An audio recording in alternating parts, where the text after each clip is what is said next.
Mattina mi sono alzato, oh vela ciao, vela ciao, vela ciao, ciao, ciao, una mattina mi sono alzato। नमस्कार। देश की न्यायपालिका को लोकतंत्र की का सबसे मजबूत स्तंभ कहा जाता है, लेकिन सवाल यहाँ है कि क्या यह स्तंभ भी अब दरगाह है।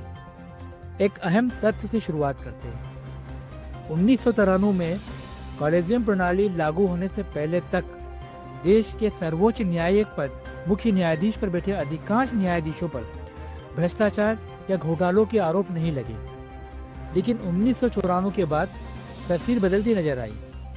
भोपाल गैस त्रासदी जैसे संवेदनशील मुद्दों पर तत्कालीन मुख्य न्यायाधीश द्वारा यूनियन कार्बाइड पर गंभीर आपराधिक आरोप हटाए गए और बाद में उसी संस्था से जुड़ा ट्रस्ट सेवानिवृत्ति के बाद उनकी जिम्मेदारी बन गया। जब इस पर सवाल उठे तो जांच याचिकाएं दाखिल हुई, लेकिन फैसला कभी नहीं आया। कुछ मामलों में तो आरोप इतने गंभीर थे कि महाभियोग तक की नौबत आ गई, लेकिन कार्रवाई अधूरी रह गई। कई परिवार के सदस्यों की संपत्ति अचानक बढ़ी, कई रियल एस्टेट और व्यावसायिक हितों से जुड़ी बढ़ते खुली और कई न्यायिक फैसलों से कुछ खास व्यापारिक समूहों को सीधा लाभ मिला। 2009 में वरिष्ठ अधिवक्ता ने एक इंटरव्यू में कहा, पिछले 16-17 मुख्य न्यायाधीशों में से कई भ्रष्ट रहे।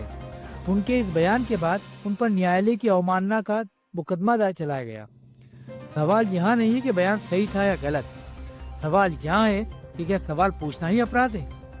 एक अंतर्राष्ट्रीय शोध पत्र jobs for justice corruption in the supreme court of India यह संकेत देता है कि कुछ मामलों में न्यायाधीशों के फैसले सेवानिवृत्ति के बाद मिलने वाले सरकारी पदों से जुड़े हो सकते हैं।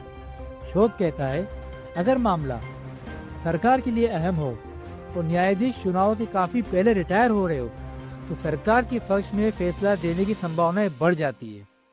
तो सवाल साफ है, क्या न्यायपालिका पूरी तरह जवाबदेह है? क्या कॉलेजियम प्रणाली पर पुनर्विचार जरूरी है? क्या लोकतंत्र में न्यायालय भी पारदर्शिता से ऊपर हो सकता है? एएन न्यूज पूछता है, न्याय अगर सवालों से डरने लगे तो लोकतंत्र फिर किससे न्याय पाएगा? मैं हूं डॉक्टर मुस्तफा अतरवाला, एएन न्यूज के साथ।